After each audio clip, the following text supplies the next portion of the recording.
ನಮಸ್ಕಾರ ವೀಕ್ಷಕರೇ, ಕನ್ನಡ ಮಾತೃಭೂಮಿ ವಾರ್ತೆಗಳಿಗೆ ಸ್ವಾಗತ. ನಾನು ಸಂತೋಷಿ ಸರ್ಜೋಳ್ಕರ್. ಮೊದಲಿಗೆ ಹೆಡ್ಲೈನ್ಸ್.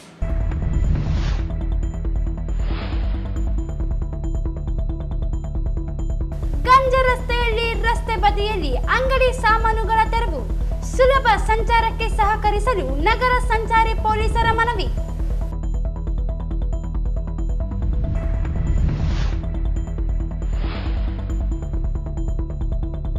ವಿವಿಧ ಬೇಡಿಕೆಗಳಿಗೆ ಆಗ್ರಹಿಸಿ ಪ್ರಾರಂಭವಾಗಿದ್ದ ಅನಿರ್ದಿಷ್ಟ ಧರಣಿ ಕಲ್ಯಾಣ ಕರ್ನಾಟಕ ಜಿಲ್ಲೆಗಳಿಗೆ ವಿಸ್ತರಣೆಗೆ ನಿರ್ಧಾರ, ತಾತ್ಕಾಲಿಕ ಸ್ಥಗಿತ.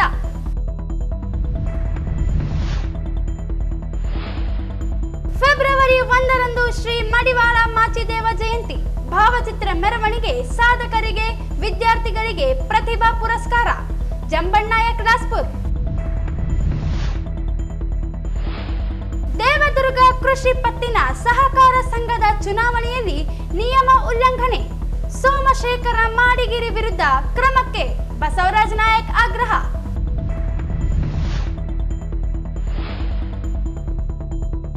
ಫೆಬ್ರವರಿ 1ರಂದು ಮಾಜಿ ಸಚಿವ ಬಿಟಿ ಲಲಿತಾ ನಾಯಕರಿಗೆ ಪ್ರೇರಣಾ ಪ್ರಶಸ್ತಿ ಪ್ರದಾನ, ಭಗತ್ ರಾಜ್ ನಿಜಾಮಕಾರಿ.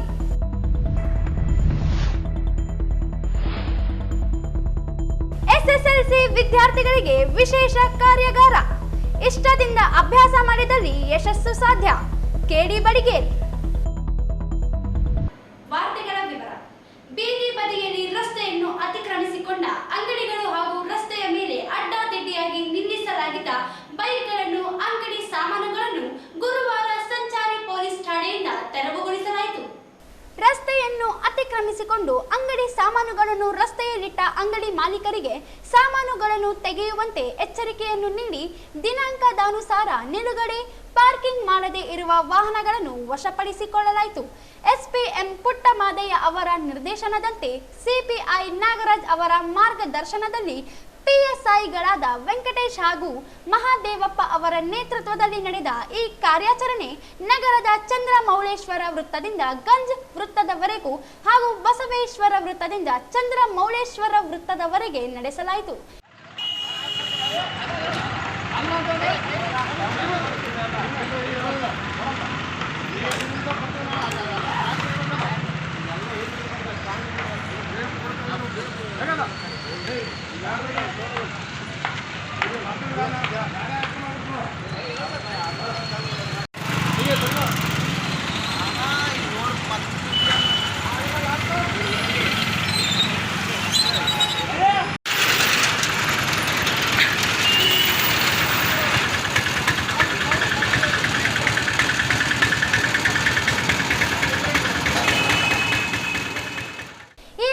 ಬೆಂಕಿ ಬೆಳಕು ಪತ್ರಿಕೆಯೊಂದಿಗೆ ಪಿಎಸ್ಐ ಮಾತನಾಡಿ, ನಗರದಲ್ಲಿ ಹೆಚ್ಚಿನ ಸಂಚಾರ ದಟ್ಟಣೆ ಉಂಟಾಗುತ್ತಿದ್ದು, ಇದನ್ನು ಗಂಭೀರವಾಗಿ ಪರಿಗಣಿಸಿ ಸುಗಮ ಸಂಚಾರಕ್ಕೆ ಅನುಕೂಲ ಮಾಡಿಕೊಡುವ ನಿಟ್ಟಿನಲ್ಲಿ ರಸ್ತೆ ಬದಿ ಅಡ್ಡಾದಿಡ್ಡಿಯಾಗಿ ನಿಲ್ಲಿಸಲಾದ ವಾಹನಗಳನ್ನು ತೆರವುಗೊಳಿಸಲಾಗುತ್ತಿದೆ.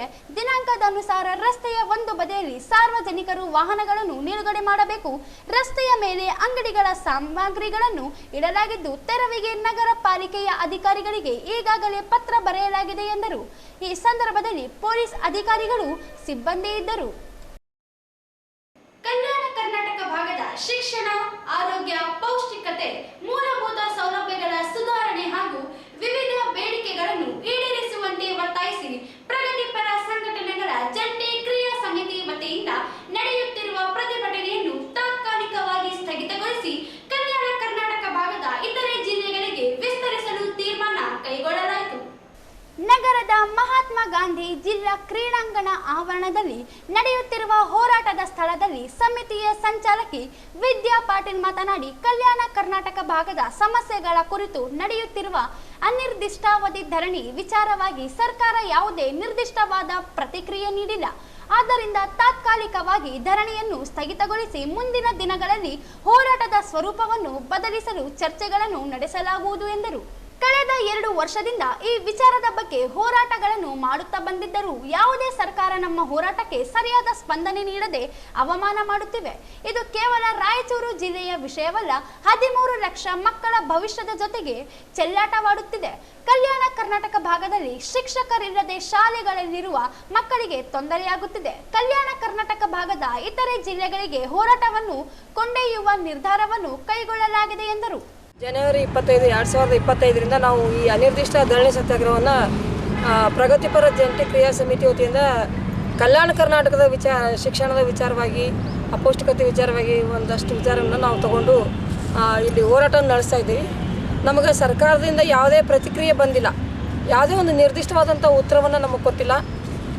ನಾವು ಈಗ ಏನಂತಂದರೆ ರಾಯಚೂರಿನಲ್ಲಿ ಲೋಕಲ್ ಇರ್ತಕ್ಕಂಥ ಮತ್ತು ರಾಜ್ಯ ಮಟ್ಟದ ಸಂಘಟನೆ, ಪ್ರಗತಿಪರ ಸಂಘಟನೆಗಳು ಕೂಡ ನಮಗೆ ರಿಕ್ವೆಸ್ಟ್ ಮಾಡ್ಕೊಂಡಿದ್ದಾರೆ. ಏನಂತಂದರೆ ನಾವು ನಿಮ್ಮ ಜೊತೆಗಿರ್ತೀವಿ, ದಯಮಾಡಿ ಇವತ್ತು 30ನೇ ತಾರೀಕು ನೀವು ಧರಣಿಯನ್ನು ತಾತ್ಕಾಲಿಕವಾಗಿ ಸ್ಥಗಿತ ಮಾಡಿರಿ, ಮುಂದಿನ ದಿನಗಳಲ್ಲಿ ಇದರ ಸ್ವರೂಪವನ್ನು ನೀವು ಎಲ್ಲರೂ ವಿಚಾರ ಮಾಡಿ ಹೋರಾಟವನ್ನು ಮುಂದೆ ತೊಗೊಂಡು ಹೋಗೋಣ ಅಂತ ಹೇಳಿದ್ದಾರೆ. ನಾವು ಈಗ ಏನಂತಂದ್ರೆ ಸರ್ಕಾರ ನಮಗೆ ನಿರ್ದಿಷ್ಟವಾಗಿರ್ತಕ್ಕಂಥ ಉತ್ತರ ಕೊಟ್ಟಿಲ್ಲ ಅಂತ ನಾವೇನು ಸುಮ್ಮನೆ ಇರೋದಿಲ್ಲ. ಮತ್ತು ಸರ್ಕಾರ ನಮ್ಮನ್ನು ಅವಮಾನ ಮಾಡ್ತಾ ಇದೆ ಅಂತ ಕೂಡ ನಮಗೆ ಎಲ್ಲರಿಗೂ ಮೇಲ್ನೋಟಕ್ಕೆ ಕಂಡು ಬರ್ತಾ ಇದೆ. ನಾವು ಕಳೆದ 2 ವರ್ಷದಿಂದ ಈ ಹೋರಾಟ ಮಾಡ್ತಾಯಿದ್ದೀವಿ, ಇವತ್ತೇನು ಈ ಹೋರಾಟ ಮಾಡ್ತಾಯಿಲ್ಲ. ನಾವು ಇಲ್ಲಿ ರಾಯಚೂರಲ್ಲಿ ಹೋರಾಟ ಕುಂತಿದ್ದೇನಂತಂದ್ರೆ ಬರೀ ರಾಯಚೂರ ವಿಷಯ ಅಂತ ಅಂದ್ಕೊಂಡ್ಬಿಟ್ಟಿದ್ದಾರೆ. ನಾವು ರಾಯಚೂರು ವಿಷಯವಾಗಿ ಕುಂತಿಲ್ಲ ಹೋರಾಟಕ್ಕೆ ಅನ್ನೋದು. ಇಡೀ ಕಲ್ಯಾಣ ಕರ್ನಾಟಕದ 30 ಲಕ್ಷ ಜೀವಿಗಳ ಜೊತೆಗೆ ಸರ್ಕಾರ ಆಟ ಆಡ್ತಾ ಇದೆ. 13 ಲಕ್ಷ ಜೀವಿಗಳು ಮಕ್ಕಳು ಸರ್ಕಾರಿ ಶಾಲೆಗಳಿಗೆ ಓದ್ತಾ ಇದ್ದಾರೆ. ಅವ್ರಿಗೆ ಅದರಲ್ಲಿ ಒಂದು ಸುಮಾರು 4 ಲಕ್ಷದಷ್ಟು ಮಕ್ಕಳಿಗೆ ಅವರು ಓದೋಕ್ಕೆ ಬರೋಂಗಿಲ್ಲ, ಸಿಂಪಲ್ ಕನ್ನಡ ಮತ್ತು ಗಣಿತನ ಅವ್ರಿಗೆ ಲೆಕ್ಕ ಮಾಡೋಕ್ಕೆ ಬರೋಂಗಿಲ್ಲ. ಇಂಥ ದುಸ್ಥಿತಿಯಲ್ಲಿ ನಮ್ಮ ಕಲ್ಯಾಣ ಕರ್ನಾಟಕ ಇರುವಾಗ ಸರ್ಕಾರಕ್ಕೆ ಇದಕ್ಕೆ ಭಾಳ ನಿರ್ಲಕ್ಷ್ಯ ತೋರ್ತಾ ಇದೆ ಅಂತ ನಮ್ಗೆ ಅನಿಸ್ತಾ ಇದೆ. ಮತ್ತು ಸುಮಾರು 20,000ದಷ್ಟು ಟೀಚರ್ಸ್ ಇಲ್ಲ. ಇದು ಟೀಚರ್ಸ್ ಇಲ್ಲ ಅಂದರೆ ನಮ್ಮ ಗುಣಾತ್ಮಕ ಶಿಕ್ಷಣ ಯಾವಾಗ ಸಿಗ್ತದ? ಈ ಹೋರಾಟವನ್ನು ನಾವು ತೀವ್ರ ಸ್ವರೂಪಗೊಳಿಸಲಿಕ್ಕೆ ಇಡೀ ಕಲ್ಯಾಣ ಕರ್ನಾಟಕ ಭಾಗದ ಎಲ್ಲ ಜಿಲ್ಲೆಗಳನ್ನು ವಿಸ್ತರಿಸ್ತೀವಿ. ನಾವು ಇದನ್ನು ಮುಂದಿನ ದಿನಗಳಲ್ಲಿ ಸರ್ಕಾರ ನಮಗೆ ನಿರ್ದಿಷ್ಟವಾದ ಉತ್ತರ ಕೊಡತನ ನಾವು ಈ ಹೋರಾಟಗಳನ್ನು ಬೇರೆ ಬೇರೆ ಸ್ವರೂಪದಲ್ಲಿ ಮುಂದುವರಿಸ್ತೀವಿ ಅಂತೇಳಿ ನಾನು ಹೇಳ್ತೀನಿ. ಇದೇ ವೇಳೆ ಮತ್ತೋರ್ವ ಸಂಚಾಲಕ ಬಸವರಾಜ್ ಗಬ್ಬೂರು ಮಾತನಾಡಿ, ರಾಜ್ಯ ಸರ್ಕಾರ ಈ ಹೋರಾಟಕ್ಕೆ ಪ್ರತಿಕ್ರಿಯೆಯನ್ನು ನೀಡಿಲ್ಲ, ಚರ್ಚೆಯಾಗಿರುವ ಬಗ್ಗೆ ಸುದ್ದಿ ಇದೆ, ಹೋರಾಟಗಾರರಿಗೆ ಆಶ್ವಾಸನೆಗಳು ಬಂದಿಲ್ಲ, ಬೇರೆ ಬೇರೆ ಜಿಲ್ಲೆಗಳಲ್ಲಿ ವಿಸ್ತರಣೆ ಮಾಡಲು ತೀರ್ಮಾನಿಸಲಾಗಿದೆ ಎಂದರು. ಕಳೆದ 5 ದಿನಗಳ ರಾತ್ರಿ ಹಗಲು ನಿರಂತರ ಧರಣಿ ಸತ್ಯಾಗ್ರಹ ನಡೀತಾ ಇದೆ. ಇದಕ್ಕೆ ರಾಜ್ಯ ಸರ್ಕಾರ ಈ ಹೋರಾಟಕ್ಕೆ ಯಾವುದೇ ಪ್ರತಿಕ್ರಿಯೆಯನ್ನು ಇಲ್ಲಿವರೆಗೆ ನೀಡಿಲ್ಲ. ಆದರೆ ಚರ್ಚೆ ಆಗಿದೆ ಅಂತ ಸುದ್ದಿ ಅಷ್ಟೇ ಬರ್ತಾ ಇದೆ. ಆದರೆ ಈ ಹೋರಾಟ ಮಾಡುತ್ತಿರುವ ಹೋರಾಟಗಾರರ ಜೊತೆ ಇಲ್ಲಿ ತನಕ ಯಾವುದೇ ಆಶ್ವಾಸನೆಗಳು ಇಲ್ಲಿ ತನಕ ಬಂದಿರೋದಿಲ್ಲ. ಆದ್ದರಿಂದ ನಾವು ಇವತ್ತು ಏನು ಅಂದ್ಕೊಂಡಿವಪ್ಪ ಅಂತಂದರೆ 30 ಲಕ್ಷ ಜೀವಿಗಳ ಜನರ ಜೊತೆ ಜೀವಗಳ ಜೊತೆ ಚೆಲ್ಲಾಟ ಆಡ್ತಾ ಇದೆ ಸರ್ಕಾರ. ಅದನ್ನು ಖಂಡಿಸಿ ನಾವು ಏನು ಮಾಡ್ತಾ ಇದ್ದೀವಪ್ಪ ಅಂತಂದರೆ ಬೇರೆ ಜಿಲ್ಲೆಗಳಲ್ಲಿ ಈ ಹೋರಾಟವನ್ನು ಬೇರೆ ಜಿಲ್ಲೆಗಳಲ್ಲಿ ನಾವು ವಿಸ್ತರಣೆ ಮಾಡೋಕ್ಕೆ ತೀರ್ಮಾನ ಮಾಡಿದ್ದೀವಿ. ಈಗಾದರೆ ಸರ್ಕಾರ ಬಗ್ಗೋದಿಲ್ಲ, ಎಲ್ಲ ಜಿಲ್ಲೆಗಳಲ್ಲಿ ಇದು ನಿರಂತರವಾಗಿ ಹೋರಾಟವನ್ನು ನಾವು ಮಾಡಬೇಕಂತ ಅಂದ್ಕೊಂಡಿದ್ದೀವಿ. ಇದೇ ವೇಳೆ ಹೋರಾಟದ ಸ್ಥಳಕ್ಕೆ ಜಿಲ್ಲಾಧಿಕಾರಿ ಕೆ ನಿತೀಶ್ ಹಾಗೂ ಜಿಲ್ಲಾ ಪಂಚಾಯತ್ ಮುಖ್ಯ ಕಾರ್ಯನಿರ್ವಹಣಾ ಅಧಿಕಾರಿ ರಾಹುಲ್ ತುಕಾರಾಂ ಭೇಟಿ ನೀಡಿ ಮನವಿ ಪತ್ರ ಸ್ವೀಕರಿಸಿ ಕಲ್ಯಾಣ ಕರ್ನಾಟಕ ಭಾಗದಲ್ಲಿ ಗುಣಮಟ್ಟದ ಶಿಕ್ಷಣ ನೀಡಲು ಸರ್ಕಾರ ಗಮನಕ್ಕೆ ತರಲಾಗಿದೆ. ನೀವು ನೀಡಿದ 5 ಬೇಡಿಕೆಗಳಲ್ಲಿ ಈಗಾಗಲೇ ಕುಡಿಯುವ ನೀರು 6 ಪ್ಲಾಂಟ್ಗಳನ್ನು ರಿಪೇರಿ ಮಾಡಲು ಪ್ರಾರಂಭಿಸಲಾಗಿದೆ. ವಿಶೇಷವಾಗಿ ರಾಯಚೂರು ಜಿಲ್ಲೆಗೆ ಉತ್ತಮ ಗುಣಮಟ್ಟದ ಶಿಕ್ಷಣ ನೀಡಲು ಹಾಗೂ ಅಪೌಷ್ಟಿಕತೆ ತಡೆಗಟ್ಟಲು ಮಾರ್ಚ್ ತಿಂಗಳೊಳಗೆ ಕಾರ್ಯರೂಪಕ್ಕೆ ತರಲು ಪ್ರಯತ್ನ ನಡೆದಿದೆ. ಜೊತೆಗೆ ದೇವದಾಸಿ ಪದ್ಧತಿ ಮರು ಸಮೀಕ್ಷೆ ನಡೆಸಲು ಈಗಾಗಲೇ ತರಬೇತಿ ನಡೆಯುತ್ತಿದೆ ಎಂದು ಜಿಲ್ಲಾಧಿಕಾರಿಗಳು ಭರವಸೆ ನೀಡಿ ಈ ಹೋರಾಟವನ್ನು ಇಲ್ಲಿಗೆ ಸ್ಥಗಿತಗೊಳಿಸಿ ಎಂದು ತಿಳಿಸಿದರು. ಈ ಸಂದರ್ಭದಲ್ಲಿ ಅಭಯ, ಮಾರೆಮ್ಮ, ಮೋಕ್ಷಮ್ಮ, ರಾಧಾ, ಗುರುರಾಜ್, ಸೈಯದ್ ಹಫೀಜುಲ್ಲಾ, ವಿರುಪಮ್ಮ, ಕೃಷ್ಣ ಪ್ರಸಾದ್, ಬಸವರಾಜ್ ಸೇರಿದಂತೆ ಇತರರು ಇದ್ದರು. ಶರಣಶ್ರೀ ಮಡಿವಾಳ ಮಾಚಿದೇವ ಜಯಂತಿಯನ್ನು ಫೆಬ್ರವರಿ 1ರಂದು ಜಿಲ್ಲಾಡಳಿತದ ಸಹಯೋಗದಲ್ಲಿ ವಿಜೃಂಭಣೆಯಿಂದ ಆಚರಿಸಲು ನಿರ್ಧರಿಸಲಾಗಿದೆ ಎಂದು ಜಿಲ್ಲಾ ಮಡಿವಾಳ ಮಾಚಿದೇವ ಸಮಾಜ ಅಧ್ಯಕ್ಷ ಜಂಬಣ್ಣಾಯಕ್ ರಾಸ್ಪುರ್ ಹೇಳಿದರು. ಅವರೆಂದು ಮಾಧ್ಯಮ ಮಾಧ್ಯಮಗೋಷ್ಠಿ ಉದ್ದೇಶಿಸಿ ಮಾತನಾಡಿ, ಫೆಬ್ರವರಿ 1ರಂದು ಬೆಳಿಗ್ಗೆ 8 ಗಂಟೆಗೆ ಶ್ರೀ ಮಡಿವಾಳ ಮಾಚಿದೇವ ವೃತ್ತದಲ್ಲಿರುವ ಶ್ರೀ ಮಾಚಿದೇವರ ಪುತ್ಥಳಿಗೆ ಕಿಲ್ಲೆ ಬೃಹನ್ಮಠ ಶ್ರೀ ಶಾಂತಮಲ್ಲ ಶಿವಾಚಾರ್ಯರು ಪೂಜೆ ಸಲ್ಲಿಸುವ ಮೂಲಕ ಚಾಲನೆ ನೀಡಲಾಗುತ್ತದೆ. ರಾಜಕೀಯ ಹಾಗೂ ವಿವಿಧ ಸಮಾಜ ಗಣ್ಯರು ಮಾಲಾರ್ಪಣೆ ಮಾಡಲಿದ್ದಾರೆ. ಅಲ್ಲಿಂದ ಭಾವಚಿತ್ರ ಮೆರವಣಿಗೆ ಅಂಬಿಗರ ಚೌಡಯ್ಯ ವೃತ್ತದ ಮೂಲಕ ನೇತಾಜಿ ವೃತ್ತ, ತೀನ್ ಕಂದಿಲ್, ತಹಶೀಲ್ ಕಚೇರಿ, ಅಂಬೇಡ್ಕರ್ ವೃತ್ತದ ಮೂಲಕ ಪಂಡಿತ್ ಸಿದ್ದರಾಮ್ ಜಂಬಲದಿನ್ನಿ ರಂಗಮಂದಿರಕ್ಕೆ ಮೆರವಣಿಗೆ ಆಗಮಿಸಲಿದೆ. ಮೆರವಣಿಗೆಯಲ್ಲಿ ಸಕಲ ವಾದ್ಯಗಳು, ಸಮಾಜ ಯುವತಿಯರಿಂದ ಕೋಲಾಟ ಪ್ರದರ್ಶನಗೊಳ್ಳುತ್ತದೆ. ನಂತರ ರಂಗಮಂದಿರದಲ್ಲಿ ನಡೆಯಲಿರುವ ವೇದಿಕೆ ಕಾರ್ಯಕ್ರಮದಲ್ಲಿ ಉಪನ್ಯಾಸಕ ರಾಜಶೇಖರ್ ಇವರಿಂದ ಉಪನ್ಯಾಸ ನೀಡಲಿದ್ದಾರೆ. ಸಮಾಜ ಪ್ರತಿಭಾವಂತ ಮಕ್ಕಳಿಗೆ ಪ್ರತಿಭಾ ಪುರಸ್ಕಾರ, ಸಾಧಕರಿಗೆ ಸನ್ಮಾನ, ರಂಗೋಲಿ, ವಚನ ಸ್ಪರ್ಧೆಯ ವಿಜೇತರಿಗೆ ಬಹುಮಾನ ವಿತರಣೆ ಕಾರ್ಯಕ್ರಮ ನಡೆಯಲಿದೆ ಎಂದರು. ಆತ್ಮೀಯ ಮಾಧ್ಯಮ ಮಿತ್ರರೇ, ವಚನ ಸಾಹಿತ್ಯ ಸಂರಕ್ಷಕ ಶ್ರೀ ಮಡಿವಾಳ ಮಾಚಿದೇವರ ಜಯಂತಿಯನ್ನು ಅರ್ಥಪೂರ್ಣವಾಗಿ ಆಚರಿಸಿ ಜನರಲ್ಲಿ ಮಹತ್ತರ ವಿಚಾರಧಾರೆಗಳು ಕುರಿತು ಜಾಗೃತಿ ಮೂಡಿಸಲು ಜಿಲ್ಲಾಡಳಿತ, ಜಿಲ್ಲಾ ಪಂಚಾಯತ್, ನಗರ ಪಾಲಿಕೆ, ಕನ್ನಡ ಮತ್ತು ಸಂಸ್ಕೃತಿ ಇಲಾಖೆ, ರಾಯಚೂರು ಹಾಗೂ ಸಮುದಾಯ ಸಹಭಾಗಿತ್ವದಲ್ಲಿ ಬರುವ ಫೆಬ್ರವರಿ 1ರಂದು ಮಧ್ಯಾಹ್ನ 12:30ಕ್ಕೆ ರಾಯಚೂರು ನಗರದ ಸ್ಟೇಷನ್ ರಸ್ತೆಯ ಪಂಡಿತ್ ಸಿದ್ದರಾಮಯ್ಯ ಜಂಬಲದಿನ್ನಿ ರಂಗಮಂದಿರದಲ್ಲಿ ಅದ್ದೂರಿ ವೇದಿಕೆಯಲ್ಲಿ ಶ್ರೀ ಮಡಿವಾಳ ಮಾಚಿದೇವರ ಜಯಂತಿಯನ್ನು ಅರ್ಥಪೂರ್ಣವಾಗಿ ಆಚರಿಸಲಾಗುವುದು. ಮಾಚಿದೇವರ ಪುತ್ಥಳಿಗೆ ಶ್ರೀ 108,000 ದೇವರ ಸಂಸ್ಥಾನ ಕಿಲ್ಲೆ ಬ್ರಹ್ಮನ ಮಠದ ಶಾಂತಮಲ್ಲ ಶಿವಾಚಾರ್ಯ ಸ್ವಾಮೀಜಿ, ಸೋಮಪೇಟೆ ಹಿರೇಮಠದ ಪೀಠಾಧಿಪತಿ ಅಭಿನವ ರಾಚೋಟಿ ಶಿವಾಚಾರ್ಯರ ಸ್ವಾಮೀಜಿಗಳಿಂದ ಪೂಜೆ ಸಲ್ಲಿಸಿ ವಿವಿಧ ಗಣ್ಯರುಗಳಿಂದ ಮಾಲಾರ್ಪಣೆ, ನಂತರ ಬೆಳಗ್ಗೆ 8 ಗಂಟೆಗೆ ರಾಯಚೂರು ನಗರದ ಮಾಚಿದೇವ ವೃತ್ತದಿಂದ ಅಂಬಿಗರ ಚೌಡಯ್ಯ ವೃತ್ತ, ಸಟ್ಟಿಬಾಯಿ ಚೌಕ್ ಮುಖಾಂತರ ತೀನ್ಕಂದಿಲ್ದಿಂದ ತಹಸೀಲ್ ಕಚೇರಿಯ ರಸ್ತೆ, ಅಂಬೇಡ್ಕರ್ ವೃತ್ತದಿಂದ ರಂಗಮಂದಿರವರೆಗೆ ಶ್ರೀ ಮಡಿವಾಳ ಮಾಚಿದೇವರ ಭಾವಚಿತ್ರದೊಂದಿಗೆ ಮೆರವಣಿಗೆ ಹಮ್ಮಿಕೊಳ್ಳಲಾಗುವುದು. ಮೆರವಣಿಗೆ ಉದ್ದಕ್ಕೂ ಸಾಂಸ್ಕೃತಿಕ ಕಲಾ ತಂಡಗಳಿಂದ ನಮ್ಮ ಸಮುದಾಯದ ಮಕ್ಕಳ ಕೋಲಾಟ ಪ್ರದರ್ಶನ ಜೊತೆಯಲ್ಲಿ ಮೆರವಣಿಗೆ ಮಾಡಲಾಗುವುದು. ಜಯಂತಿಯ ಆಚರಣೆ ಒಂದು ಸಮುದಾಯಕ್ಕೆ ಸೀಮಿತವಾಗದೆ ಎಲ್ಲ ಜನಾಂಗದವರು, ಎಲ್ಲ ಇಲಾಖೆ ಅಧಿಕಾರಿಗಳು, ಸಾರ್ವಜನಿಕರು, ಸಂಘಟನೆಯ ಮುಖಂಡರು ಕಾಯಕ ಸೇವಾ ಪ್ರಶಸ್ತಿ ಸಮಾಜ ಸಾಧಕರಿಗೆ ಸನ್ಮಾನಿಸಿ ಗೌರವಿಸಲಾಗುತ್ತದೆ ಎಂದರು. ಅಂದು ಬೆಳಿಗ್ಗೆ 6 ಗಂಟೆಗೆ ಗದ್ವಾಲ್ ರಸ್ತೆಯಲ್ಲಿರುವ ಕುರುಬೆಟ್ಟದ ಶ್ರೀ ಮಡಿವಾಳ ಮಾಚಿದೇವರ ದೇವಸ್ಥಾನದಲ್ಲಿ ರುದ್ರಾಭಿಷೇಕ, ಎಲೆ ಪೂಜೆ ಜರುಗಲಿದೆ ಎಂದರು. ಮಡಿವಾಳ ಸಮಾಜ ಕುಲಶಾಸ್ತ್ರ ಅಧ್ಯಯನವನ್ನು ಮೈಸೂರು ವಿಶ್ವವಿದ್ಯಾಲಯದ ಡಾಕ್ಟರ್ ಅನ್ನಪೂರ್ಣ ಇವರು ಸರ್ಕಾರಕ್ಕೆ ವರದಿ ಸಲ್ಲಿಸಿದ್ದು, ರಾಜ್ಯ ಸರ್ಕಾರ ಕೂಡಲೇ ಕೇಂದ್ರ ಸರ್ಕಾರಕ್ಕೆ ಶಿಫಾರಸು ಮಾಡುವ ಪರಿಶಿಷ್ಟ ಜಾತಿ ಪಟ್ಟಿಗೆ ಮಡಿವಾಳ ಸಮಾಜ ಸೇರ್ಪಡೆ ಮಾಡಬೇಕು. ರಾಯಚೂರು ನಗರದಲ್ಲಿ ಅಪೂರ್ಣವಾಗಿರುವ ಸಮುದಾಯದ ಕಾಮಗಾರಿ ಪೂರ್ಣಗೊಳಿಸಲು ಬಾಕಿ ಅನುದಾನ ನೀಡಬೇಕು. ದೂಬಿ ಘಾಟ್ ಅಭಿವೃದ್ಧಿ, ಹೊಸ ತಂತ್ರಜ್ಞಾನ, ಮಷಿನ್ ಅಳವಡಿಕೆ, ನೀರಿನ ಸಮಸ್ಯೆ ನೀಗಿಸುವಂತೆ ಮನವಿ ಮಾಡಿದರು. ಮಡಿವಾಳ ಸಮಾಜಕ್ಕೆ ರುದ್ರಭೂಮಿ, ಪ್ರತ್ಯೇಕ ಹಾಸ್ಟೆಲ್ ಮಂಜೂರು ಹಾಗೂ ಶ್ರೀ ಮಡಿವಾಳ ಮಾಚಿದೇವ ಜೀರ್ಣೋದ್ಧಾರಕ್ಕೆ ಅನುದಾನ ನೀಡಬೇಕೆಂದು ಮನವಿ ಮಾಡಿದರು. ವಿಶೇಷವಾಗಿ 2024-25 ಸಾಲಿನ ವರ್ಷದ ಕಾಯಕ ಪ್ರಶಸ್ತಿ ಹಾಗೂ ಸಮಾಜ ಸೇವಾ ಪ್ರಶಸ್ತಿ ನೀಡಿ ಸನ್ಮಾನಿಸಿ ಗೌರವಿಸಲಾಗುತ್ತದೆ. ಅದೇ ರೀತಿಯಾಗಿ ಈ ಒಂದು ಕಾರ್ಯಕ್ರಮದಲ್ಲಿ ಶ್ರೀ ರಾಜಶೇಖರ್ ಎ ಉಪನ್ಯಾಸಕರು ಹಾಗೂ ಬರಹಗಾರರು, ಸರ್ಕಾರಿ ಪದವಿ ಪೂರ್ವ ಕಾಲೇಜ್, ಇವರು ಉಪನ್ಯಾಸ ಹೇಳಲಿದ್ದಾರೆ. ನಮ್ಮ ಸಮುದಾಯದವರು ಬಳ್ಳಾರಿಯಿಂದ ಆಗಮಿಸಲಿದ್ದಾರೆ. ನಮ್ಮ ಪ್ರತಿ ವರ್ಷ ನಾವು ಜಯಂತಿಯಲ್ಲಿ ಆಚರಿಸ್ತೀವಿ. ನಮ್ಮದೇ ಆದ ಒಂದು ಕೆಲವು ಬೇಡಿಕೆಗಳಿವೆ. ಈ ತಮ್ಮ ಮುಖಾಂತರ, ಮಾಧ್ಯಮದ ಮುಖಾಂತರ ಈ ಬೇಡಿಕೆಗಳು ನಮ್ಮ ರಾಜ್ಯದ ಮುಖ್ಯಮಂತ್ರಿಗಳಿಗೂ ಮತ್ತು ಸಂಬಂಧಪಟ್ಟಂಥ ಮಂತ್ರಿಗಳಿಗೂ ಜನಪ್ರತಿನಿಧಿಗಳಿಗೆ ತಲುಪಲಿ ಅಂತ ತಮ್ಮ ಮುಖಾಂತರ ಈ ಬೇಡಿಕೆಗಳನ್ನು ಹೇಳ್ತಾ ಇದ್ದೀವಿ. ಕರ್ನಾಟಕದಲ್ಲಿ ದಶಕಗಳ ಅವಿಶ್ರಾಂತ ಹೋರಾಟದ ಹಿನ್ನೆಲೆ ಇದ್ದರೂ ಮಡಿವಾಳರನ್ನು ಪರಿಶಿಷ್ಟ ಜಾತಿಗೆ ಸೇರಿಸುವ ಬೇಡಿಕೆ ಈಡೇರಿಲ್ಲ. ಮೈಸೂರು ವಿಶ್ವವಿದ್ಯಾಲಯ ವತಿಯಿಂದ ಡಾಕ್ಟರ್ ಅನ್ನಪೂರ್ಣ ಅವರ ಕುಲಶಾಸ್ತ್ರೀಯ ಅಧ್ಯಯನ ನಡೆಸಿ ಮಡಿವಾಳರ ಸ್ಥಿತಿಗತಿಯ ಅಂಶಗಳನ್ನು ಸಹಿತ ವರದಿಯನ್ನು ಸರ್ಕಾರಕ್ಕೆ ನೀಡಲಾಗಿದೆ. ಆದರೆ ಅದನ್ನು ಕೇಂದ್ರ ಸರ್ಕಾರಕ್ಕೆ ಶಿಫಾರಸು ಮಾಡುವಂಥ ನಮ್ಮ ಭಾಳ ವರ್ಷಗಳ ಬೇಡಿಕೆ ಇದ್ದರೂ ಸಹ ಇನ್ನೂ ಮಾಡಿಲ್ಲ. ಎರಡನೇ, ರಾಯಚೂರು ನಗರದ ಜಿಲ್ಲಾ ಬಂಡವಾಳ ಸಮುದಾಯ ದಶಕದ ಮೇಲೆ ಕಳೆದರೂ ಸಹ ಕಟ್ಟಡ ಪೂರ್ಣಗೊಂಡಿಲ್ಲ. ಬಂಡವಾಳ ಸಮುದಾಯದ ಭವನವು ಇಲ್ಲಿನ ಬಂಡವಾಳ ಜನಾಂಗದವರಿಗೆ ಅನುಕೂಲವಾಗುವ ನಿಟ್ಟಿನಲ್ಲಿ ಸಮುದಾಯ ಭವನ ನಿರ್ಮಿಸಲಾಗುತ್ತಿರುವ ಕಟ್ಟಡಕ್ಕೆ ಹಣಕಾಸಿನ ತೊಂದರೆಯಿಂದ ಕಾಮಗಾರಿಯು ನಿಂತು ಹೋಗಿದೆ.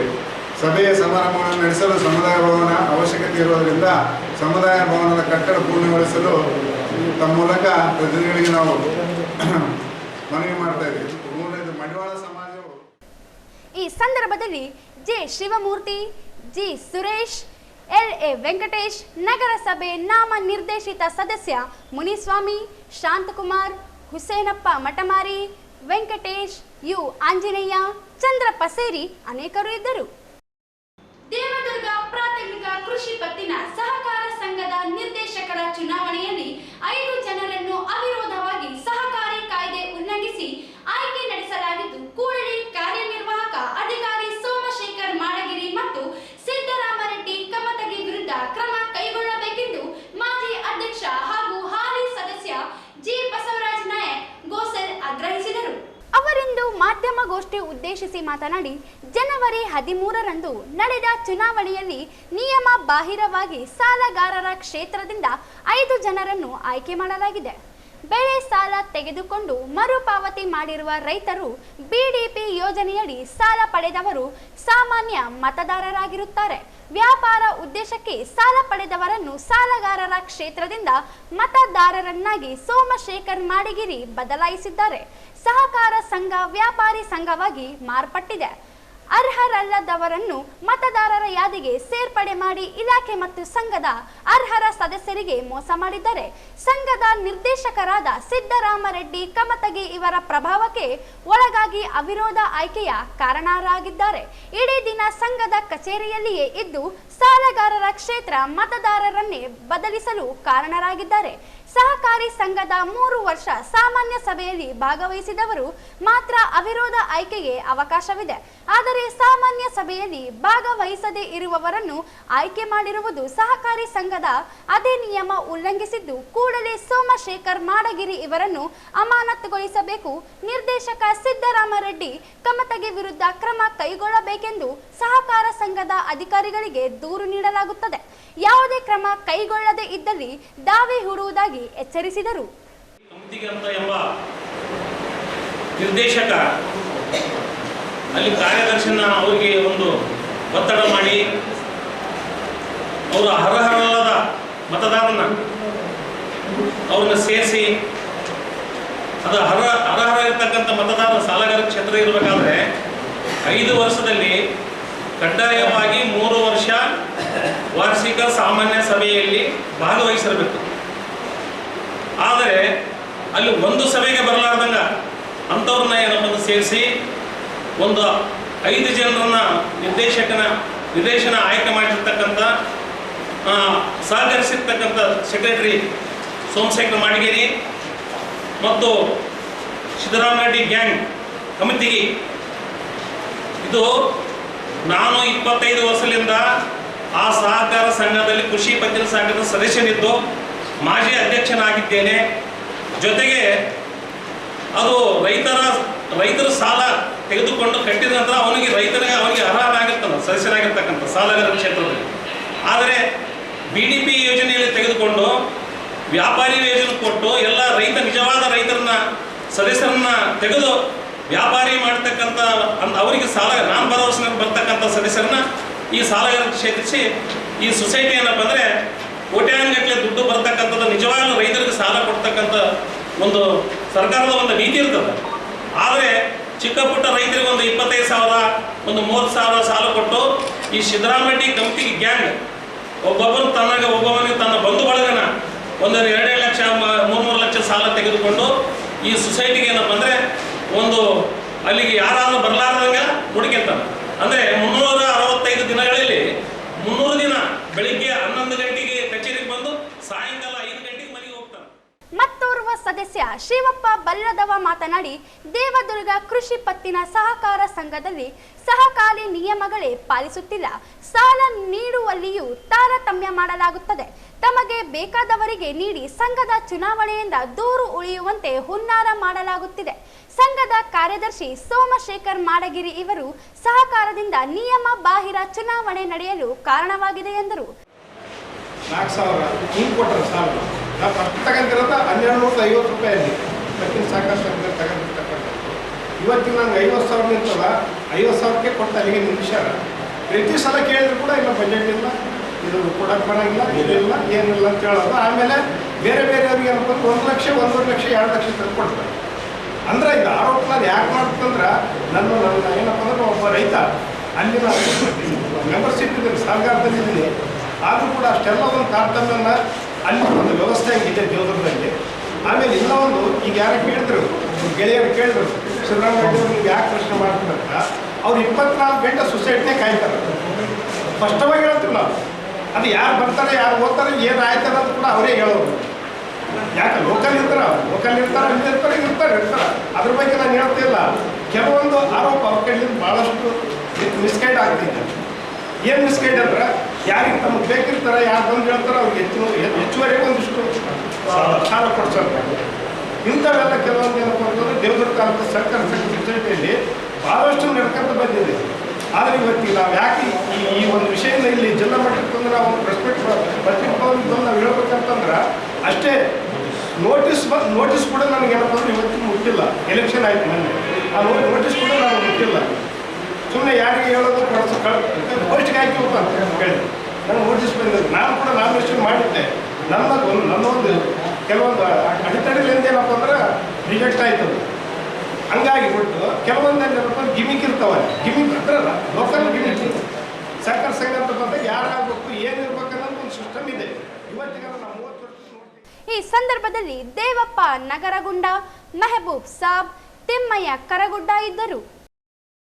ಪ್ರತಿ ವರ್ಷದಂತೆ ಈ ವರ್ಷ ಪ್ರೇರಣಾ ಪ್ರಶಸ್ತಿಯನ್ನು ಮಾಜಿ ಸಚಿವೆ ಲೇಖಕಿ ಬಿಟಿ ಲಲಿತಾ ನಾಯಕ್ ಇವರಿಗೆ ನೀಡಲಾಗುತ್ತದೆ ಎಂದು ವಿಮಲಾಬಾಯಿ ಭಗತ್ ರಾಜ್ ನಿಜಾಮಕಾರಿ ಪ್ರತಿಷ್ಠಾನದ ಅಧ್ಯಕ್ಷ ಭಗತ್ ರಾಜ್ ನಿಜಾಮಕಾರಿ ಹೇಳಿದರು. ಅವರಿಂದು ಮಾಧ್ಯಮಗೋಷ್ಠಿ ಉದ್ದೇಶಿಸಿ ಮಾತನಾಡಿ, ಫೆಬ್ರವರಿ 1ರಂದು ತಾಲೂಕು ಕನ್ನಡ ಸಾಹಿತ್ಯ ಪರಿಷತ್ ಸಹಯೋಗದಲ್ಲಿ ನಗರದ ಕನ್ನಡ ಭವನದಲ್ಲಿ ಆಯೋಜಿಸಲಾಗಿರುವ ಪ್ರಶಸ್ತಿ ಪ್ರದಾನ ಸಮಾರಂಭದಲ್ಲಿ ಪ್ರೇರಣಾ ಪ್ರಶಸ್ತಿ ನೀಡಲಾಗುತ್ತದೆ ಎಂದರು. ಅಂದು ಬೆಳಿಗ್ಗೆ 11 ಗಂಟೆಗೆ ಕನ್ನಡ ಭವನದಲ್ಲಿ ನಡೆಯಲಿರುವ ಕಾರ್ಯಕ್ರಮವನ್ನು ನಿವೃತ್ತ ಪ್ರಾಂಶುಪಾಲ ಶಾಶ್ವತಯ್ಯ ಸ್ವಾಮಿ ಮುಕ್ಕುಂದಿ ಮಠ ಉದ್ಘಾಟಿಸಲಿದ್ದಾರೆ.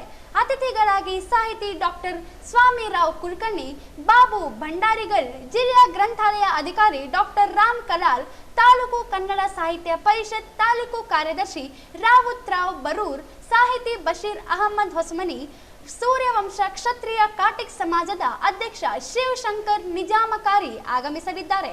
ಅಧ್ಯಕ್ಷತೆಯನ್ನು ಭಗತ್ ರಾಜ್ ನಿಜಾಮಕಾರಿ ವಹಿಸಿಕೊಳ್ಳಲಿದ್ದಾರೆ ಎಂದರು.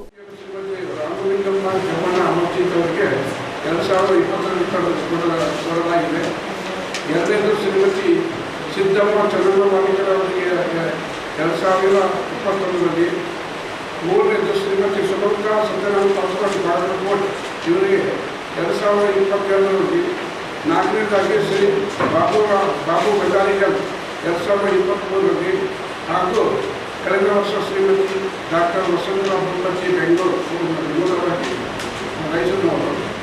ಈಗ ಆಮೇಲೆ ಪ್ರಶಸ್ತಿ ಪ್ರೇರಣಾ ಪ್ರಶಸ್ತಿ ಶ್ರೀಮತಿ ಬಿ.ಟಿ. ಲಲಿತಾ ನಾಯಕ್ ಅವರಿಗೆ ಕೊಡಬೇಕು. ಬಿ.ಟಿ. ಲಲಿತಾ ನಾಯಕರು ಚಿಕ್ಕಮಗಳೂರಿನ ಹಳ್ಳಿಕಾರದ ಕೂಡ ಅವರ ಬದುಕು, ಸಾಹಿತ್ಯ ಮತ್ತು ರಾಜಕೀಯ ಚಟುವಟಿಕೆ ಭಾಗವಹಿಸಿ ಇದೇ ರಾಯಚೂರಿನಲ್ಲಿ ಅವರು ಸಂಗೀತದ ಬಾಲಾಜಿಯವರ ಮಗಳು ಮದುವೆಯಾದ ನಂತರ ದಿಕ್ಸು ತಾಲೂಕದ ರೋಡ್ನಲ್ಲಿ ಬಂದು ಎಲ್ಲ ಜಾತಿಯ ಜಾಪಾ ನಾಯಕರು ಮದುವೆಯಾಗಿದ್ದರು. ಅವರು ಮದುವೆ ರಾಯಚೂರು ಬಂದು ಸೇರಿಕೊಂಡರು. ನಂತರ ಅವರು ತಮ್ಮ ಸಾಹಿತ್ಯವನ್ನು ಎಲ್ಲರಿಗೂ ಹಂಚಿಕೊಳ್ಳುತ್ತಾರೆ. ವಿಕಾಸಗಳ ಕೊಡಬೇಕು ಅಂತ ಇಲ್ಲಿ ಬಂದಾಗ ನಮ್ಮೊಂದಿಗಿದ್ದು ಬಹಳಷ್ಟು ಚಿತ್ರವಾಗಿದ್ದರೆ ಶಾಂತರಸರು ಚಂದ್ರವಾದ ಜಮ್ಮನ ಅಮರ್ಜಿತ್ತು, ಬಾಬು ಭಂಡಾರಿಗೆ ನನ್ನ ಕೈಗೊಳ್ಳಿಕೊಂಡು ಅವ್ರ ಸಾಹಿತ್ಯದ ಎಲ್ಲ ಪುಸ್ತಕಗಳು ಇದರಿಂದ ಪ್ರಾರಂಭಿಸಿದ್ರು. ಹಾಗೂ ಅವ್ರ ಮಕ್ಕಳ ವಿದ್ಯಾಭ್ಯಾಸ ಮಾಡಿ ರಾಜಕೀಯ ಈ ಸಂದರ್ಭದಲ್ಲಿ ಬಾಬು ಭಂಡಾರಿಗಲ್, ಶಿವಶಂಕರ್ ನಿಜಾಮಕಾರಿ, ಬಶೀರ್ ಅಹಮದ್ ಹೊಸಮನಿ, ಜಯ ವಿಜೇಂದ್ರ ಉಪಸ್ಥಿತರಿದ್ದರು. ವಿದ್ಯಾರ್ಥಿಗಳು ಕಷ್ಟಪಟ್ಟು ಅಭ್ಯಾಸ ಮಾಡದೆ ಇಷ್ಟಪಟ್ಟು ವಿದ್ಯಾಭ್ಯಾಸ ಮಾಡಿ ತಮ್ಮ ಭವಿಷ್ಯ ರೂಪಿಸಿಕೊಳ್ಳಲು ಶಿಕ್ಷಣ ಅವಶ್ಯಕತೆ ಇದೆ. ಪೋಷಕರು ಮತ್ತು ಶಿಕ್ಷಕರು ಮಕ್ಕಳ ಮೇಲೆ ಒತ್ತಡ ಹಾಕಿ ವಿದ್ಯಾಭ್ಯಾಸ ಮಾಡಿಸಬೇಕು ಎಂದು ಡಿಡಿಪಿಐ ಕೆಡಿ ಬಡಿಗೇರ್ ಹೇಳಿದರು. ನಗರದ ಪಂಡಿತ್ ಸಿದ್ದರಾಮ ಜಂಬರತಿನ್ನಿ ರಂಗಮಂದಿರದಲ್ಲಿ ರುಪ್ಸಾ ತಾಲೂಕು ಘಟಕ ವತಿಯಿಂದ ಎಸ್ಎಸ್ಎಲ್ಸಿ ವಿದ್ಯಾರ್ಥಿಗಳಿಗೆ 1 ದಿನದ ತರಬೇತಿ ಕಾರ್ಯಾಗಾರವನ್ನು ಉದ್ಘಾಟಿಸಿ ಮಾತನಾಡಿದರು.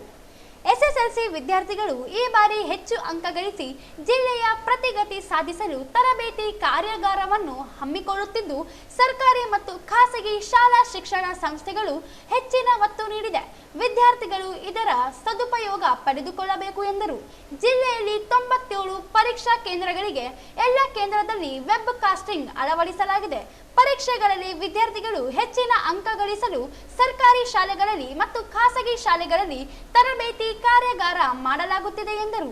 ವಿದ್ಯಾರ್ಥಿಗಳು ಸಂಪನ್ಮೂಲ ವ್ಯಕ್ತಿಗಳಿಂದ ಮಾಹಿತಿ ಪಡೆದುಕೊಂಡು ಅಭ್ಯಾಸ ಮಾಡಬೇಕು.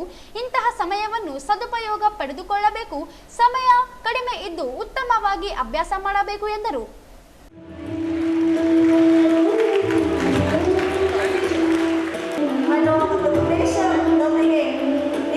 ಕಾರ್ಯಕ್ರಮದ ಉದ್ಘಾಟನೆ ಸಸಿಗೆ ನೀರೆರೆಯುವುದರ ಮೂಲಕ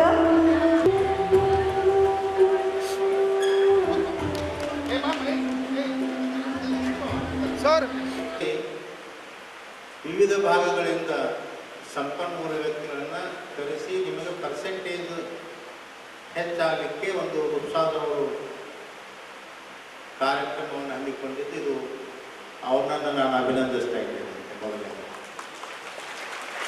ಇದರ ಜೊತೆಗೆ ಈಗಾಗಲೇ ನ್ಯಾಯಮೂರ್ತಿ ಜಸ್ಟಿಸ್ ಶಿವರಾಜ್ ಪಾಟೀಲ್ ಸರ್ ಅವರ ಪ್ರತಿಷ್ಠಾನದಿಂದ ಸಹಿತ ಇಡೀ ಜಿಲ್ಲೆಯಾದ್ಯಂತ ಎಲ್ಲ ತಾಲೂಕುಗಳಲ್ಲಿ ಸಹಿತ ಈ ಕಾರ್ಯಾಗಾರವನ್ನು ಅವರು ಸಹಿತ ಹಮ್ಮಿಕೊಂಡು ಯಶಸ್ವಿಯನ್ನು ಮಾಡಿದ್ದಾರೆ.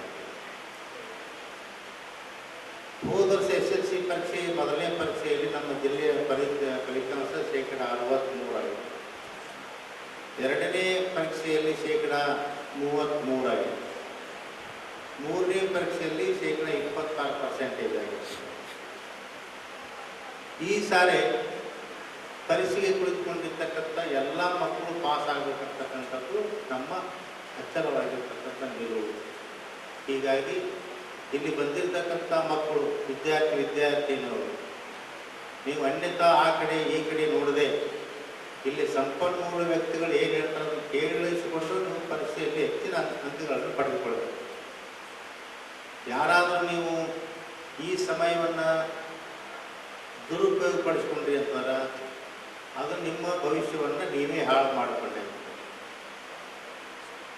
ನಿಮಗೆ ಕರೆಸಿರ್ತಕ್ಕಂಥ ಉದ್ದೇಶ ಏನಂತಂದ್ರೆ ನೀವು ಪಾಸ್ ಆಗಬೇಕು ಅಂತಕ್ಕಂಥ ಹಿನ್ನೆಲೆಯಲ್ಲಿ ಸಂಘಟನೆಯವರು ಕರೆಸಿದಾರ. ನೀವು ಅದನ್ನು ಸದುಪಯೋಗಪಡಿಸ್ಕೊಳ್ಬೇಕು. ಆ ಸಮಯವನ್ನು ಸದುಪಯೋಗಪಡಿಸಿಕೊಳ್ಳದೆ ಹೋದ್ರೆ ಅಂತಾರೆ. ಡಯಟ್ ಪ್ರಾಚಾರ್ಯ ಇಂದಿರಾ ಮಾತನಾಡಿ, ಮಾರ್ಚ್ನಲ್ಲಿ ಪರೀಕ್ಷೆಗಳು ಆರಂಭವಾಗುತ್ತಿದ್ದು ಇನ್ನು 50 ದಿನ ಬಾಕಿ ಇದೆ. ದಿನಗಳ ಹತ್ತಿರ ಬರುತ್ತಿದೆ ಎಂದು ವಿದ್ಯಾರ್ಥಿಗಳು ಭಯಪಡಬೇಡಿ. ವಿದ್ಯಾರ್ಥಿಗಳು ಸಂತೋಷದಿಂದ ಪರೀಕ್ಷೆಗೆ ತಯಾರಾಗಿ ಸಿದ್ಧತೆ ಮಾಡಿಕೊಳ್ಳಿ. ಪರೀಕ್ಷೆ ಎಂಬ ಭಯವನ್ನು ಹೋಗಲಾಡಿಸಿ ಒತ್ತಡದಿಂದ ದೂರವಿರಿ. ಅಭ್ಯಾಸಕ್ಕಾಗಿ ವೇಳಾಪಟ್ಟಿ ತಯಾರಿಸಿಕೊಂಡು ಅಭ್ಯಾಸ ಮಾಡಿಕೊಳ್ಳುವ ರೂಢಿ ಮಾಡಿಕೊಳ್ಳಬೇಕು ಎಂದರು. ಪೋಷಕರು ಮತ್ತು ಶಿಕ್ಷಕರು ಮಕ್ಕಳ ಮೇಲೆ ಒತ್ತಡ ಹಾಕಬೇಡಿ. ಟೈಮ್ ಟೇಬಲ್ ಹಾಕಿ ಅಭ್ಯಾಸ ಮಾಡಿಸಿ. ವಿದ್ಯಾರ್ಥಿಗಳಿಗೆ ಒತ್ತಾಯದಿಂದ ಅಭ್ಯಾಸ ಮಾಡಿಸಬೇಕು. ಮಕ್ಕಳ ಮುಂದಿನ ಭವಿಷ್ಯ ರೂಪಿಸಿಕೊಳ್ಳಲು ಅಭ್ಯಾಸ ಮಾಡಿಸಿ. ವಿದ್ಯಾರ್ಥಿಗಳು ಹೆಚ್ಚಿನ ಅಂಕ ಗಳಿಸಿದರೆ ಪೋಷಕರಿಗೆ ಗುರುಗಳಿಗೆ ಖುಷಿಯಾಗುತ್ತಿದೆ. ಆದರೆ ವಿದ್ಯಾರ್ಥಿಗಳಿಗೆ ತಮ್ಮ ಭವಿಷ್ಯ ರೂಪಿಸಿಕೊಳ್ಳಲು ಅನುಕೂಲವಾಗುತ್ತದೆ ಎಂದು ತಿಳಿಸಿದರು. ರಾಜ್ಯ ಮಟ್ಟದಲ್ಲಿ SSLC ಉತ್ತೀರ್ಣ ಪಟ್ಟಿಯನ್ನು ಕೆಳ ಹಂತದಿಂದ ನೋಡುತ್ತಿದ್ದ ಅದನ್ನು ನಾವು ಮೇಲಿನ ಹಂತಕ್ಕೆ ತಲುಪಿಸುವ ಜವಾಬ್ದಾರಿ ಶಿಕ್ಷಕರ ಮೇಲಿದೆ. ಕಳೆದ 3 ವರ್ಷದ ಹಿಂದೆ 625 ಅಂಕ ಪಡೆದು ರಾಜ್ಯ ಮಟ್ಟದಲ್ಲಿ ಗುರುತಿಸಿಕೊಂಡಿತ್ತು ಮತ್ತೆ ಇಳಿಕೆ ಕಂಡಿದೆ. ಈ ಬಾರಿ ಜಿಲ್ಲೆಯನ್ನು ಮೇಲಿನ ಹಂತಕ್ಕೆ ಬರಲು ವಿದ್ಯಾರ್ಥಿಗಳು ಮುಂದಾಗಬೇಕು. ಈ ಹಿನ್ನೆಲೆಯಲ್ಲಿ ತಮಗೆ ಬೇಕಾಗಿರುವ ಮಾಹಿತಿ ತರಬೇತಿಯನ್ನು ಶಿಕ್ಷಣ ಸಂಸ್ಥೆಗಳು ನೀಡುತ್ತಿದೆ. ವಿದ್ಯಾರ್ಥಿಗಳು ಸದುಪಯೋಗ ಪಡೆದುಕೊಳ್ಳಲು ತಿಳಿಸಿದರು. ಪೇರೆಂಟ್ಸ್ ಬಂದಿದ್ದಾರೆ, ಅವರಿಗಾಗಿ ಬಹಳ ಸರಳವಾಗಿ SLC ಅಂದ್ಕೂಡಲೇ ಮುಗುಲು ನಮ್ಮ ಮೇಲೆ ಬೀಳ್ತದೆ ಅಂತ ದಯವಿಟ್ಟು ಭಾವಿಸ್ಬೇಕು. ಭಾಳ ಹ್ಯಾಪಿಯಾಗಿರ್ರಿ, ರಿಲ್ಯಾಕ್ಸ್ ಆಗಿರಿ. ನಂಬರ್ 1, 50 ದಿನ ಉಳಿತು, 49 ದಿನ ಟೆನ್ಷನ್ ತಗೋಬೇಡಿ. ಎಲ್ಲ ಸ್ಟೂಡೆಂಟ್ಸ್ಗೆ ರಿಕ್ವೆಸ್ಟ್ ಅಂತಂದರೆ ಪೇರೆಂಟ್ಸ್ಗೆ, ಟೀಚರ್ಸ್ಗೆ, ಸಂಸ್ಥೆಯವರಿಗೆ ಒತ್ತಡ ತರಬೇಡಿ. ಮಕ್ಕಳಿಗೆ ಅವರಿಗೆ ಫ್ರೀಯಾಗಿ ಬಿಡಿ. ನಂಬರ್ 1. ಎರಡನೇದು, ಟೈಮ್ ಟೇಬಲ್ ಮಾಡಿ ಕೊಟ್ಟಿರ್ತಾರೆ ಅರ್ಲಿ ಮಾರ್ನಿಂಗ್ ಮತ್ತು ನೈಟ್ ಮಾಡೋದಕ್ಕೆ. ಆ ಟೈಮ್ ಟೇಬಲನ್ನು ಸರಿಯಾಗಿ ಬಳಸುವಂಥ ಕೆಲಸವನ್ನು ಮಾಡಿದಾರೋ ಇಲ್ಲ ಅಂತ ಸ್ವಲ್ಪ ಶಿಕ್ಷಕರು ನೋಡುವಂಥದ್ದು ಎರಡನೇ ವಿಧಾನ. ಮೂರನೇದು, ಒತ್ತಾಯಕ್ಕಾಗಿ ಓದಬೇಡಿ. ನಾನು ಏನೋ ಆಗಬೇಕು ಅಂತ ಓದಿ. ವಿದ್ಯಾರ್ಥಿಗಳಿಗೆ ಒಂದು ಕಳಕಳಿಯ ವಿನಂತಿ, ಅಪ್ಪ ಅಮ್ಮ ಹೇಳಿದ್ರು, ಟೀಚರ್ಸ್ ಹೇಳಿದ್ರು ಅಂತ ಓದಬೇಡಿ. ನಿಮ್ಮ ಲೈಫಿಗಾಗಿ ನೀವು ಓದಬೇಕು ಅಂತನ್ನುವಂಥದ್ದು ಮೂರನೇ ಪಾಯಿಂಟ್. ನೀವು ಓದಿದರೆ ಅಪ್ಪ ಅಮ್ಮಗೆ ಏನು ಲಾಭ ಇಲ್ಲ, ಒಂದು ಖುಷಿ ಇದೆ. ನನ್ನ ಮಕ್ಕಳು ನೀವು ಚೆನ್ನಾಗಿ ಪಾಸ್ ಆಗಿದ್ದಾರೆ ಅನ್ನುವಂಥದ್ದೇ ಲಾಭರಹಿತ ಖುಷಿ ತಂದೆ ತಾಯಿಗಳಿಗೆ, ಗುರುಗಳಿಗೆ. ಆದರೆ ಹೆಚ್ಚು ಲಾಭ ಆಗೋದು ನಿಮಗೆ, ನಿಮ್ಮ ಲೈಫಿಗೆ. ಹಾಗಾಗಿ ನಿಮಗಾಗಿ ನೀವು ಓದ್ರಿ, ಇನ್ನೊಬ್ಬರಿಗಾಗಿ ಅಲ್ಲ ಅಂತನ್ನುವಂಥದ್ದು ಮೂರನೇ ಪಾಯಿಂಟ್. ಲಾಸ್ಟ್ ಪಾಯಿಂಟ್, ನಾನು ನಮ್ಮ ರೂಪ್ಸಾ ಸಂಸ್ಥೆಯವರಿಗೆ ಮಾತಾಡಿದೆ. ನಾನು ಹಿಂದೆನೂ ಒಂದಷ್ಟು ಏನಾದರೂ ಮಾಡಬೇಕು. ನಮ್ಮ ರಾಯಚೂರು ಜಿಲ್ಲೆಯಲ್ಲಿ ಯಾವಾಗಲೂ ಕೆಟ್ಟದಾಗಿ ಮಾತಾಡ್ತಾರೆ ಸ್ಟೇಟ್ನಲ್ಲಿ. ಕೆಳ ಹಂತದಿಂದ ರಾಯಚೂರು ಅಂತಾರೆ. ಆದರೆ 2021ರಲ್ಲಿ ಒಂದು ರಾಯಚೂರು ಒಂದು ಸ್ವಲ್ಪ ಶೈನ್ ಆಯಿತು. ಈ ಸಂದರ್ಭದಲ್ಲಿ ಕ್ಷೇತ್ರ ಶಿಕ್ಷಣಾಧಿಕಾರಿ ವೆಂಕೋಬಾ, ರೂಪ್ಸಾ ಗೌರವಾಧ್ಯಕ್ಷ ಸೈಯದ್ ಸಿರಾಜ್ ಹುಸೇನ್, ರಾಜ್ಯ ಸಂಚಾಲಕ ಸಂಗಮೇಶ್ ಮಂಗನವರ್, ರಾಜ್ಯ ನಿರ್ದೇಶಕ ನರಸಿಂಹಲು ಸಾಗರ್, ಸಂಪನ್ಮೂಲ ವ್ಯಕ್ತಿ ಡಾಕ್ಟರ್ ಮಹಾಂತೇಶ್ ಭಾರತಿ, ರವಿ ಮುದುಗಲ್, ಲಕ್ಷ್ಮಿ, ಕಾಶಿನಾಥ್ ಸೇರಿದಂತೆ ರೂಪ್ಸಾ ಪದಾಧಿಕಾರಿಗಳು, ವಿದ್ಯಾರ್ಥಿಗಳು, ಶಿಕ್ಷಕರು ಇದ್ದರು. ಕೊನೆಯಲ್ಲಿ ಮತ್ತೊಮ್ಮೆ ಹೆಡ್ಲೈನ್ಸ್.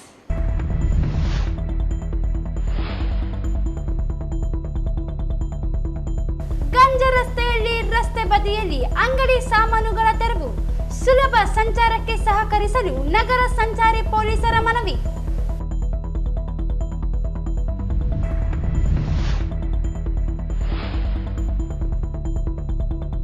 ವಿವಿಧ ಬೇಡಿಕೆಗಳಿಗೆ ಆಗ್ರಹಿಸಿ ಪ್ರಾರಂಭವಾಗಿದ್ದ ಅನಿರ್ದಿಷ್ಟ ಧರಣಿ ಕಲ್ಯಾಣ ಕರ್ನಾಟಕ ಜಿಲ್ಲೆಗಳಿಗೆ ವಿಸ್ತರಣೆಗೆ ನಿರ್ಧಾರ, ತಾತ್ಕಾಲಿಕ ಸ್ಥಗಿತ.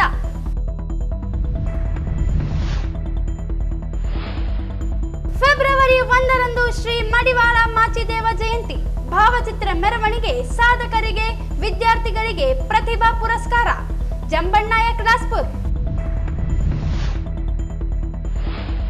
ದೇವದುರ್ಗ ಕೃಷಿ ಪತ್ತಿನ ಸಹಕಾರ ಸಂಘದ ಚುನಾವಣೆಯಲ್ಲಿ ನಿಯಮ ಉಲ್ಲಂಘನೆ, ಸೋಮಶೇಖರ ಮಾಡಿಗಿರಿ ವಿರುದ್ಧ ಕ್ರಮಕ್ಕೆ ಬಸವರಾಜ ನಾಯಕ್ ಆಗ್ರಹ.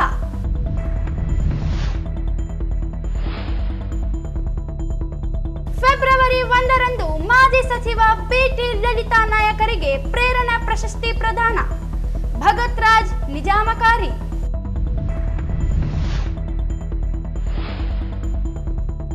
SSLC ವಿದ್ಯಾರ್ಥಿಗಳಿಗೆ ವಿಶೇಷ ಕಾರ್ಯಾಗಾರ, ಇಷ್ಟದಿಂದ ಅಭ್ಯಾಸ ಮಾಡಿದಲ್ಲಿ ಯಶಸ್ಸು ಸಾಧ್ಯ. ಕೆಡಿ ಬಡಿಗೇರ್. ಇಲ್ಲಿಗೆ ವಾರ್ತೆಗಳ ಪ್ರಸಾರ ಮುಕ್ತಾಯವಾಯಿತು. ಮುಂದಿನ ವಾರ್ತೆಗಳೊಂದಿಗೆ ಮತ್ತೆ ಭೇಟಿಯಾಗೋಣ. ವಂದನೆಗಳು.